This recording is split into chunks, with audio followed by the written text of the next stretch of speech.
Madam నిజంగా parliament ఎన్నికల్లో BRS party గెలుస్తుందా గెలవదా? ఏం చెప్తారు? ఖచ్చితంగా గెలుస్తుంది.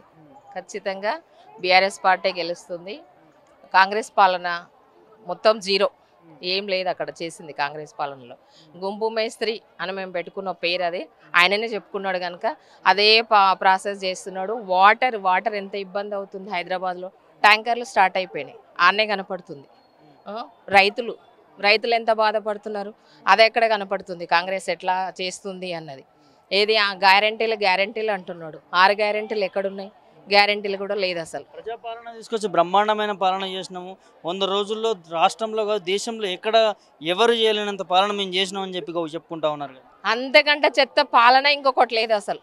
ప్రజాపాలన అన్నది కాదు కదా, మొత్తం చెత్త పాలన చేస్తున్నాడు. అందరికీ బాధలే అసలు. ఒక్కటి కూడా, ఒక్క హామీ కూడా ఇప్పటికి నెరవేర్చలేదు. ఆ బస్సు హామీ ఒకటి ఏదో చేసిండా, ఆ బస్సు హామీలు కూడా ఎట్లా ఉంది, ఒకరి మీద ఒకరు పడి చూస్తున్నారు మీరు కూడా ఎట్లా నడుస్తుంది, బస్సెస్ ఎట్లా నడుస్తున్నాయి అన్నది.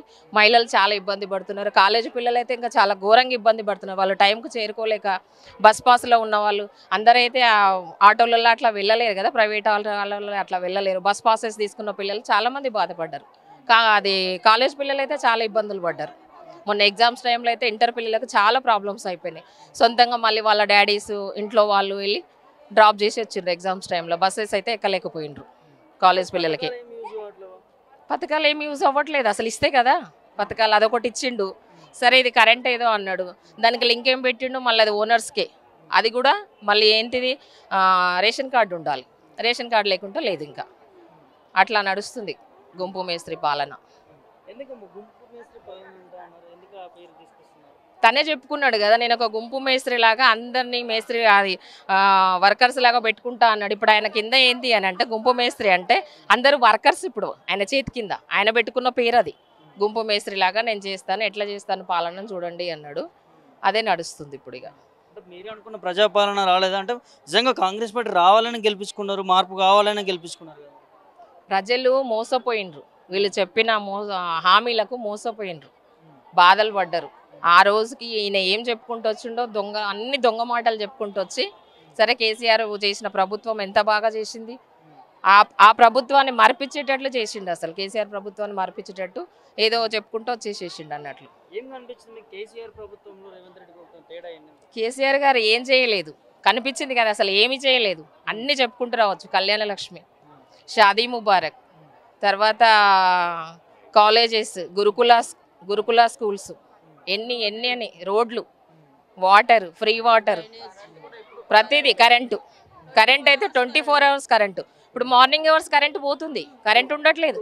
Morning compulsory 1 hour current compulsory పోతుంది.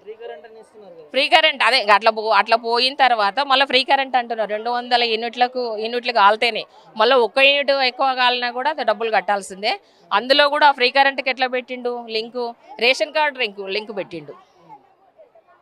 కేసీఆర్ చేసిన పాలనలో ఇది జీరో.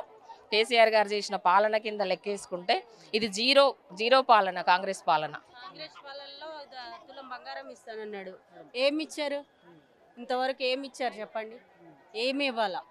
ఆయన పాలనలో ఇప్పుడు వచ్చిన వాళ్ళందరూ ఏడుస్తున్నారు, ప్రతి ఒక్క రైతు ఏడుస్తున్నాడు ఆయన పాలనలో. ఇప్పటి వరకు అయితే ఇంతవరకు ఏమి చేయాలి? ఏ పాలన లేదు, ఆయన దొంగ పాలనే ఉంది. ఇది వాస్తవంగా చెప్తున్నా. కేసీఆర్ చేసిన దాంట్లో పావుల వంతు కూడా చేయడు రేవంత్. ఇది వాస్తవం. మరి పొద్దున్న లేస్తే కేసీఆర్ తిరుగుతూ ఉంటారు, మీరు రాష్ట్రాన్ని నమ్ముకున్నారు, అప్పులు చేసి ఎక్కడ అప్పులు చేశారు చూపించమనండి. మీరు చేసుకొని మీరు చేస్తున్నారేమో కానీ కేసీఆర్ చేయలేదు. అది అందరికీ న్యాయం చేస్తున్నాడు. పేద ప్రజలు అందరూ పైకి రావడానికి ఇచ్చేస్తున్నాడు, కానీ ఇలాంటివి చేయడానికి లేదు. అంతే.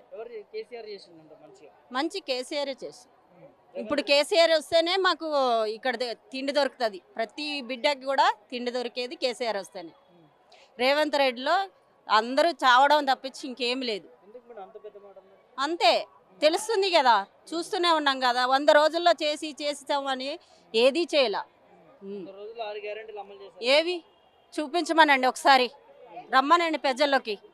చెప్పులు ఇచ్చి కొడతారు, మామూలుగా కొట్టరు, చెప్పులు ఇచ్చి కొడతారు. వచ్చి మాట్లాడమనండి. ఏ పాలన లేదు సార్. వాళ్ళ వరకు ఉన్నాయేమో, వాళ్ళు లోపల పెట్టుకుంటున్నారు, మాకైతే పెట్టుకోలే. మాకు చాలా వరకు ఉంది. ఆ, ప్రజలకైతే న్యాయం లేదు న్యాయం లేదు, న్యాయం జరగట్లేదు. న్యాయం జరగట్లేదు, పింఛన్స్ ఇవన్నీ కూడా వస్తున్నాయా మేడం?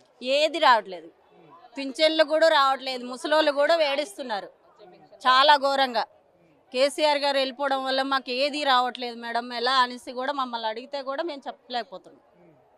మరి ఇప్పుడు ఏం పార్లమెంట్ ఎన్నికలు మాకు మా పాలన చూస్తే మాకు ఓట్లు వేయాలి, మాకు 14 సీట్ల పైన ఎవ్వరయ్యారు చూడండి, కేసీఆర్ ప్రభుత్వమే వస్తుంది పక్కా.